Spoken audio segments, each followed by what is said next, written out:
my god, we've got a freaking kaiju up in this shit!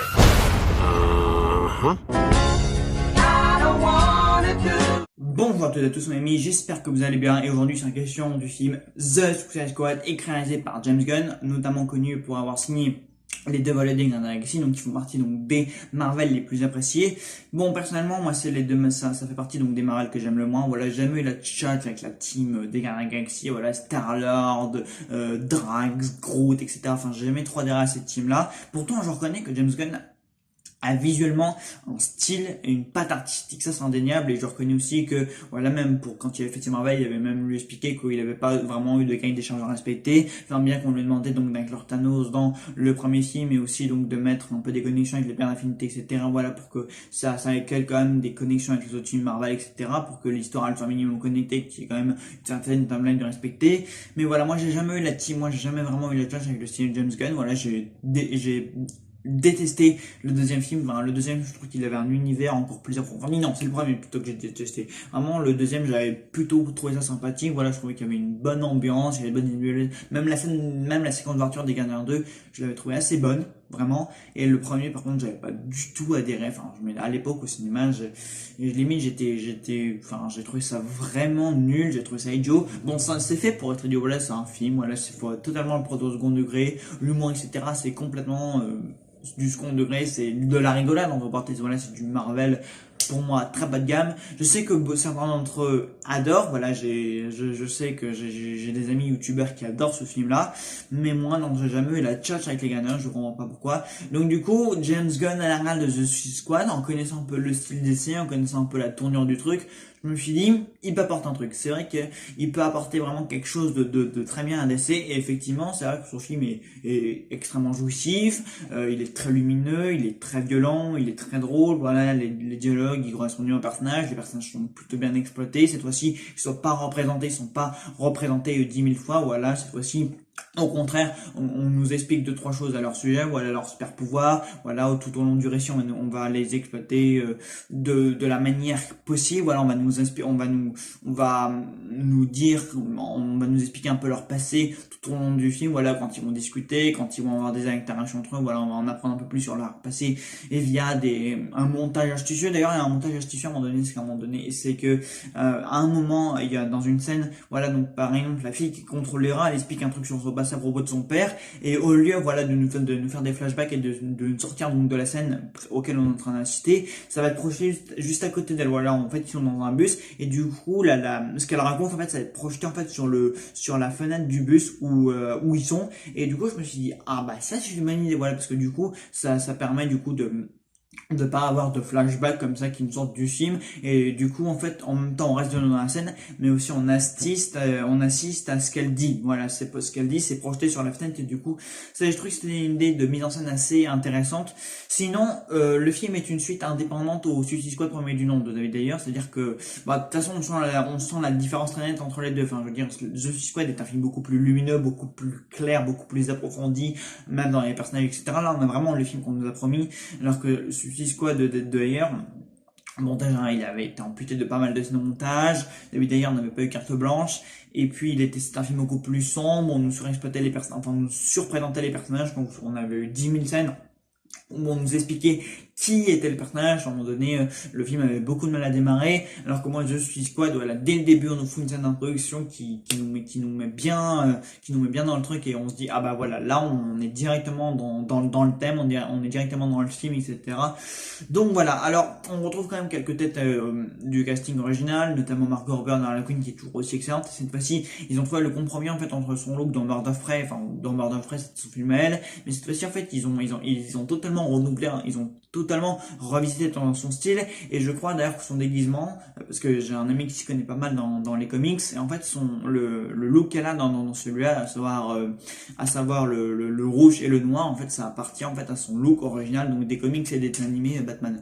Donc voilà quoi. Et ça j'ai bien aimé, en fait ils ont revisité un peu son style, et bah c'était plutôt cool. On retrouve aussi donc Viola Davis en Amanda Waller, donc celle voilà qui est leur recrue, qui leur explique le projet, etc., etc. On retrouve aussi donc Jack Courtney, mais bon lui c'est but tout au début. On a de nouvelles têtes, sinon à savoir Pacemaker, Bloodsport, donc John Cena et Idris Elba. Donc Idris Elba qui a noté donc n'aura pas le rôle de Deadshot. Hein. Ça a été beaucoup de gens ont eu un peu de mal à capter, mais non, Will Smith il jouait Deadshot alors que Idris Elba il joue Bloodsport. En fait, au contraire c'était pour que Will Smith puisse occasionnellement reprendre son rôle dans un futur film d'essai en tant que Deadshot justement. Donc voilà. On a aussi Captain Boomerang, Ratchetster, on a aussi Polka Dotman, on a aussi Kingstar, donc joué par Stallone. Voilà cette espèce de grand requin. Non mais déjà quand tu vois un espèce de grand requin qui parle et qui dit miam miam miam miam, qui mange des humains, etc. Tu te dis wow, c'est assez ouf quand même ce qu'on voit dans ce film-là. Donc Rick Flag, etc. Voilà, on a quand même des protagonistes tous bien exploités. Voilà, quand ils interviennent, ils sont exploités. À chaque fois, voilà, ils ont tous un temps d'écran et un peu leur moment de gloire, voilà, où ils apparaissent, etc. Notamment celle qui contrôle un peu les rats. D'ailleurs, j'adore cette nana, vraiment, celle qui contrôle les rats. Elle a sa grande importance à la fin, voilà, elle a son ordre de gloire. Et ça, j'adorais vraiment cette protagoniste-là, je l'ai beaucoup aimée, je sais pas pourquoi. Enfin, en plus, elle se lie d'amitié avec King Stark et j'ai beaucoup aimé ce qui se passe entre eux, voilà, niveau amitié, comment ce personnage est utilisé, ce qu'elle a à dire. Enfin, j'ai adoré ce personnage tout simplement et je trouve qu'en plus comment elle est utilisée, comment elle est exploitée dans le film, c'est vraiment cool. Donc voilà, donc le film globalement, on prend pas mal notre pied devant, voilà, c'est jouissif. C'est violent, on a des personnages comme on les avait vendus, voilà, des méchants qui sortent de prison, etc. Voilà, parce qu'il faut quand même restituer un peu le contexte. Voilà, ils sont dans une prison, voilà, qui a le plus taux de mortalité, de criminalité le plus élevé. Donc ça, c'est quand même un contexte assez, voilà, qui annonce bien la couleur. Donc on a des personnages bien exploités, pas surprésentés pour une fois. On a un film qui directement on est dans le thème. Donc voilà quoi, tous les acteurs jouent très bien, niveau mise en scène pareil, c'est un film même niveau photographie, c'est un film beaucoup plus clair, beaucoup plus lumineux aussi, ça c'est quand même important, contrairement à la texture sombre du premier film, que j'avais pas beaucoup aimé d'ailleurs, enfin je déteste Suicide Squad pour le coup.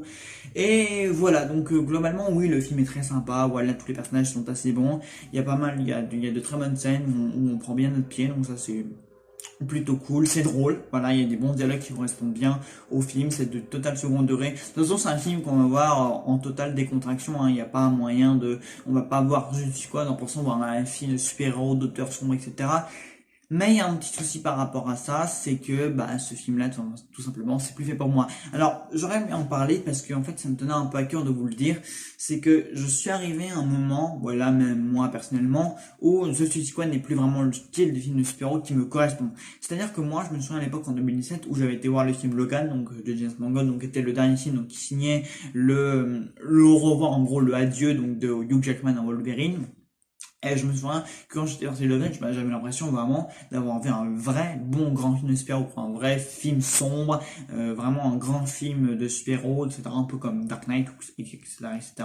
Et je me souviens le lendemain où j'avais vu Logan, voilà, j'ai dit un peu à mes camarades de classe au collège, waouh, Logan, etc. C'est hyper violent et tout le monde s'était un peu moqué de moi. Et j'avais réagi comme ça en fait parce que j'avais l'impression d'avoir vraiment vu un grand film de cinéma, quoi, un grand moment, quoi, même avec le climax de Logan quand il vient avec l'autre robot, même au début, etc. Enfin, j'avais vraiment l'impression d'avoir vu un grand film, quoi, un vrai film pour adultes. Enfin, c'était à cette époque-là, parce qu'à l'époque, j'étais encore un peu restreint dans les films que je pouvais voir, vu que j'étais pas encore majeur, etc. Bon, aujourd'hui, c'est totalement différent, je peux voir ce que je veux. Mais à cette époque-là, voilà, j'avais l'impression d'avoir vraiment vu quelque chose de grand, d'immense, de sombre, enfin, un truc vraiment qui prend au trip, quoi. Et là, avec Suicide, j'ai plutôt l'impression d'avoir un peu 15 ou 16 ans, quoi, d'aller voir des films un peu qui font régresser.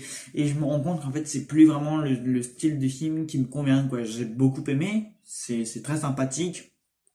Mais je me suis dit, ouais, mais j'ai pas vraiment eu l'impression, j'ai un peu l'impression d'avoir un peu régressé, quoi, en mode, ouais, bon, j'ai un peu l'impression que c'est un film, pas pour gamins, c'est pas ce que je dis, mais je dis que c'est vraiment un film qui me convient plus trop, voilà, c'est un peu la sensation, voilà, en y réfléchissant, en prenant du recul sur la chose, j'ai un peu l'impression que c'est plus vraiment le style de film que je vais aimer voir, quoi. Donc c'est un peu dommage puisque du coup ça me gâche un peu le film que j'étais voir qui était plutôt cool, sympa, comme je vous l'ai dit, il y a pas de problème, j'ai plutôt bien apprécié ce que j'ai vu, mais du coup j'ai un peu l'impression d'avoir un peu régressé, quoi, en voyant ce genre de film, voilà, quoi. Moi le style de film de sport que j'ai pu aimer, par contre, ce qui est même Shazam aujourd'hui, c'est plus vraiment ce qu'il me faut, ce que j'aime. Voilà, moi ce que j'aime c'est plutôt le style Snyder et Snyder Cut, ou même des films comme Dark Knight, Logan, etc. Enfin un peu les films de James Mangold, ou voilà les films un peu X-Men, genre Apocalypse, etc. C'est plutôt le style de film que moi j'ai aimé plutôt que les films, du coup, à la The Suicide Squad, complètement roulé. C'est bien, c'est enroulé, c'est complètement assumé, c'est complètement second degré, c'est hyper divertissement, etc. Mais moi, j'ai un petit peu, du coup, c'est un peu ce que je constate, c'est que c'est plus vraiment le style de film qui me plaît, quoi. Donc voilà, donc The Suicide Squad, c'est plutôt un film réussi, voilà, qui tient qui tient pour le coup, c'est vrai, c'est jouissif, etc.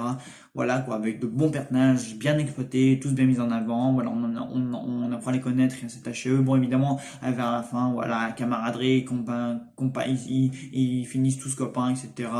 Voilà quoi, il y a de bons partis pris scénaristiques, c'est plutôt cool, voilà. Donc The Suicide Squad, bah, si vous êtes des amateurs donc du genre des comics, de la type Suicide Squad, du style James Gunn, ce film est totalement fait pour vous. Voilà, bah écoutez, j'espère que le film vous en rappelle si vous l'avez vu, ainsi que ma critique, et moi je vous dirai dans une nouvelle vidéo. Salut.